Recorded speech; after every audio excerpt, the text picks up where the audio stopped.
Hey guys, it's Sophie and welcome to another video, and today we are going to be cooking Welsh cakes, my favourite. So first of all you will need a mixing bowl, a bowl and a set of weighing scales. You will also need caster sugar, mixed spices, a teaspoon, butter,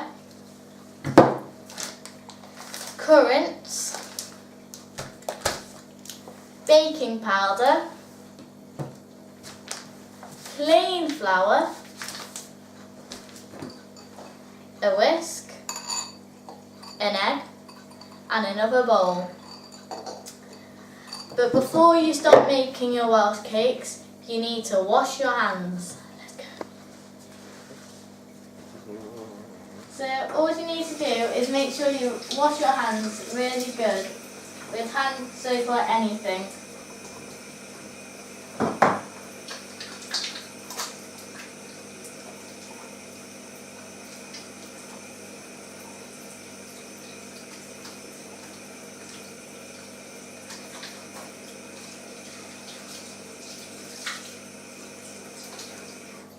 And then you need to dry your hands.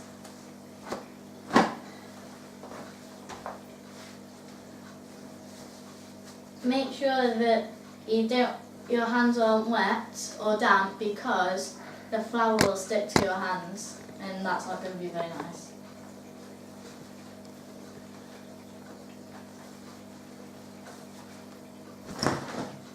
So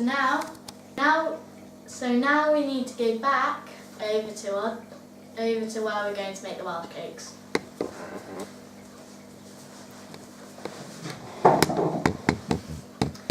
So here we have everything that we need, and first off you want to get your flour, sugar, mixed spices, baking powder, and I forgot the salt.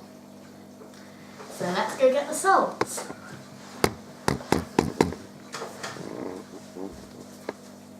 I'm going to be using one of these salts because it's smoother than once you get in the grinder. So you need to get your flour, sugar, mixed spices, baking powder and salt, and put everything else to the side. I feel like I'm missing something now.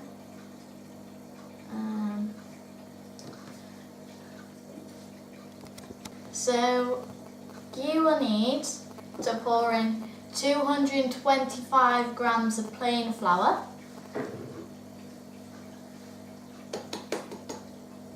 I have weighed this exactly but you don't have to, 85 grams of caster sugar, so you don't have to weigh exactly unless it's like 1 or 2 grams out.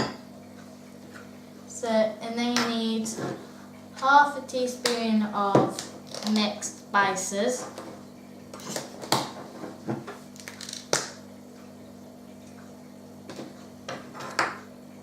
you see nothing? I only got like a quarter, so I'm going to put a bit more in. Ooh. I will clean that up.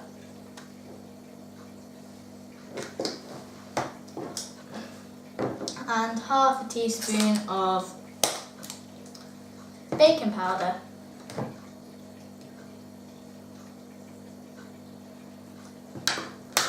And then you pour a bit of salt into your hands, take a pinch, then go to the sink and pour it down the sink.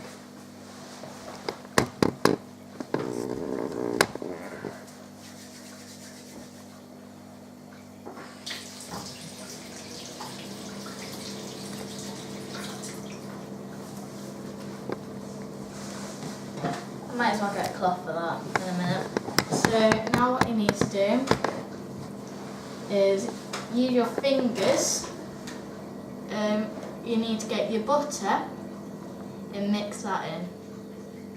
So let me weigh it and I'll be back in a minute.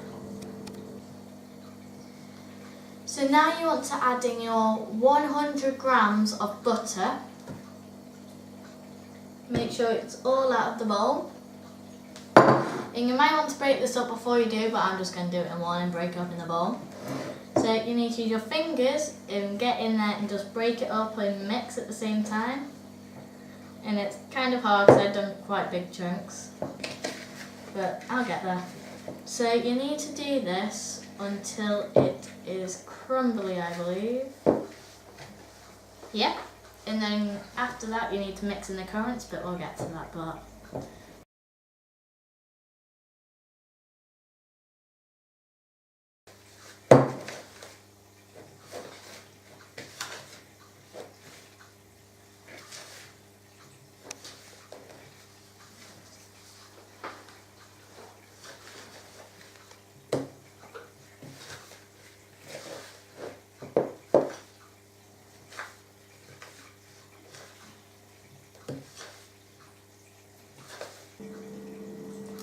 So I've mixed it all up until it's like crumbly.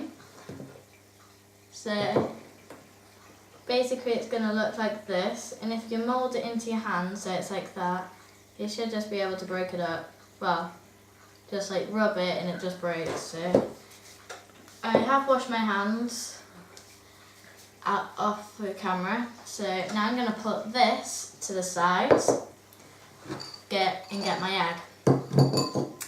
So you need to crack your egg. What is that? I think it's like egg yolk or something. So my dad's just getting a piece of kitchen roll. So let's crack this egg.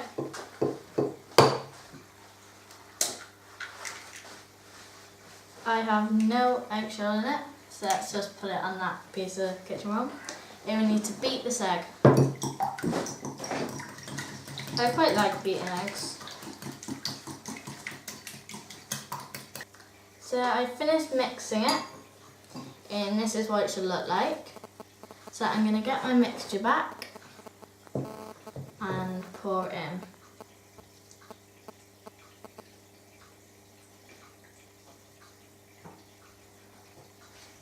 And just when you pour the egg in it, you need to weigh out 50 grams of your currants. So I'm going to weigh them.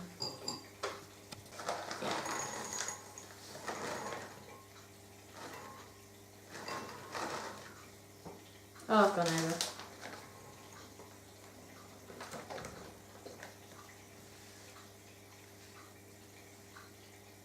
There. So now you need to grab your mixture with the egg in it and your 50 grams of raisins and just pour those raisins in, or currants, or whatever you want to use. So now you need to get your hands and just mix it in. Make sure that this is all mixed in and it's like a dough at the end. So this part should be time lapsed or cut out. So let's start mixing.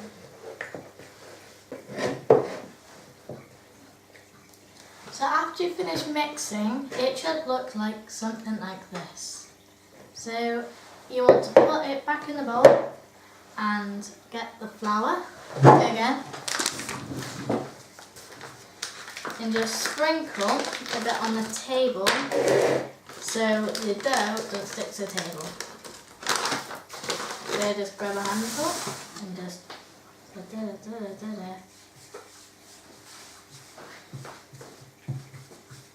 Oh yeah, what I forgot to say is make sure you ask your parents for permission before you start making stuff in their kitchen.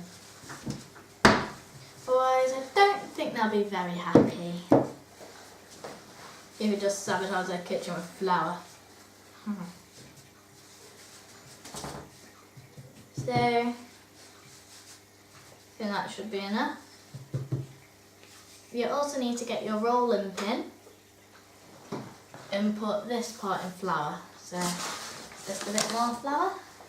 Just you can roll it on the table if you want. And just there we go. And then you want to move the flour out of the way and get your dough. just plonk it in the middle. So for this, you want to make it your little finger wide, thick, even. So you just want to start rolling the dough out until it's the size of your little finger. So I'm going to check that now. On each side, just to make sure. So I think that should be enough. And you want to get a cutter and just cut out circles. And I've got a plate here which I can put them on. So I just pop them on the plate. So I'm going to cut them out.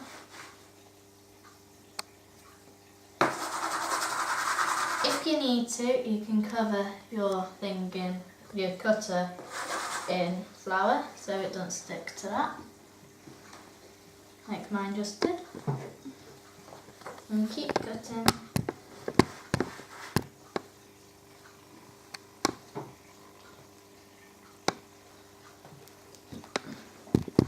Until you can't get any more out of that piece of dough.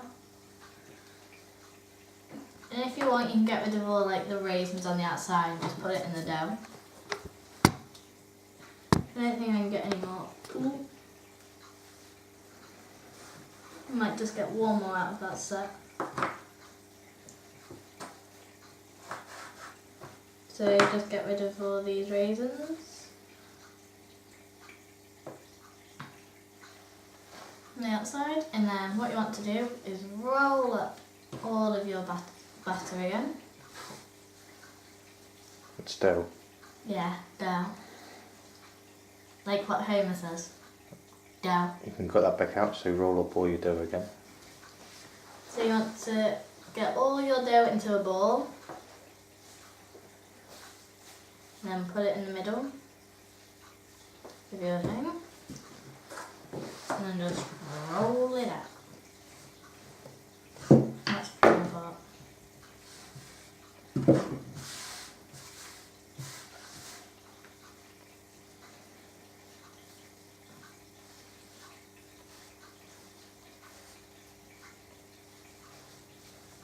How many are you looking to get? And this batter's supposed to make 16, but if you do it thicker, you might make less, which I think I'm going to make less this time, because we have made this before, and I had 13 of them. So, you need to roll it out. If it starts cracking, then you'll just have to deal with it, because mine's starting to crack a bit. Yep. Yep. I just roll it that way out. One more time.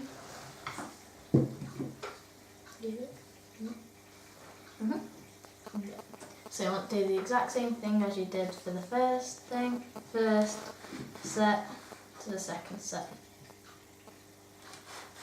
I'm just cutting my way through all of these. Make sure that you don't get any extra and make them touch each other, and just put these on your plate as well. So well done if you're making these. You have just finished cutting up your dough into your circles. So now let's go over to the cooker.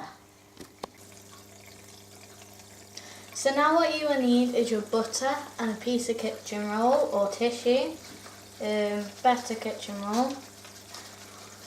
And you want to get some on your tissue like that if you can see it.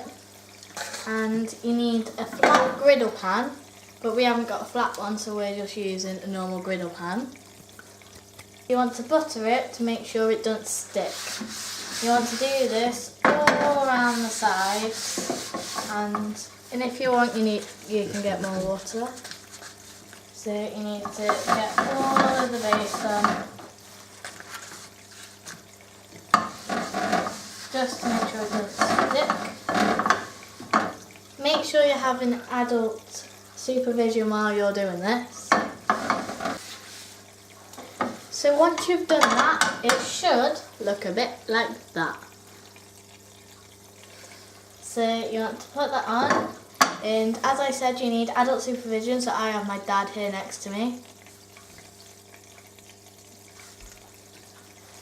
So you want to turn your cooker on and make sure you have adult supervision, as I said.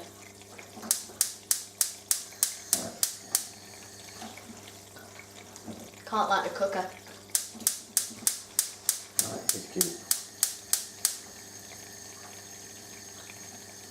There we go. So you need to put it onto low heat to make sure it cooks on the inside and outside, so it don't cook too quickly and burn. Make sure the pan's hot before you start. And make sure the pan's hot before you start. So now you have your pan heated up, you want to double check that it's on low heat, which it is. So now you want to get a few of your Welsh cakes, make sure they don't tuck to the outside, and just put it on. If you don't want to do this, you can get an adult to do it. And we're putting 4 on, so they cook nicely and don't join together if they expand for some reason.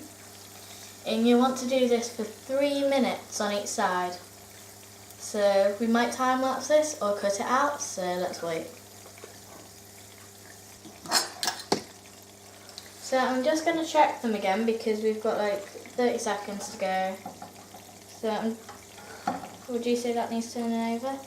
You can do. Watch what you're doing. You're bending them.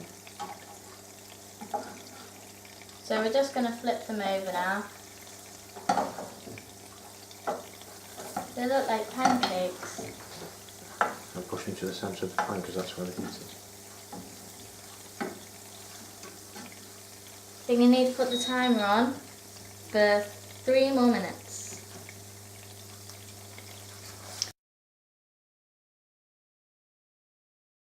Checking, make sure they don't go far right over. What do you say that's done? Yeah. So I'm just going to put these on the plate over here now.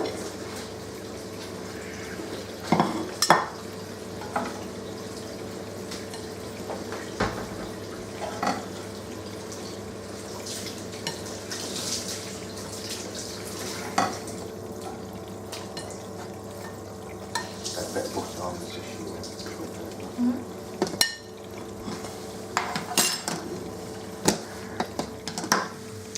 So here are your Welsh cakes, or the first batch of Welsh cakes. So you need to do the exact same for the rest of these. If you need to add more butter, but make sure you check with parent or guardian first. So I'm going to cook these and we'll be back in a minute. So what you need to do now is get your caster sugar, put it down and make sure it doesn't leak all over the table, and your teaspoon.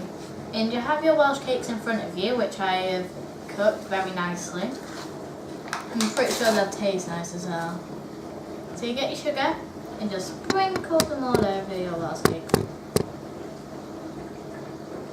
Make sure you get all of the Welsh cake, but you don't want to drown it like I did on that one. Just shake it over.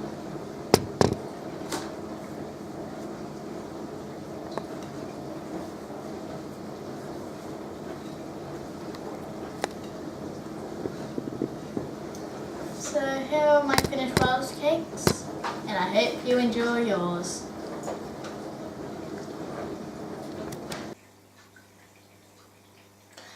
So well done for making your Welsh cakes, and I hope you enjoy them as much as I do.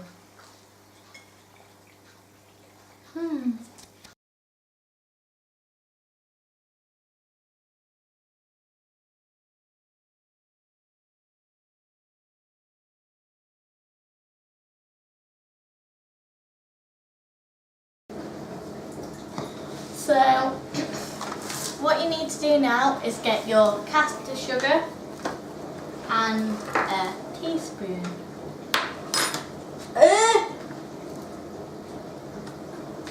Oops!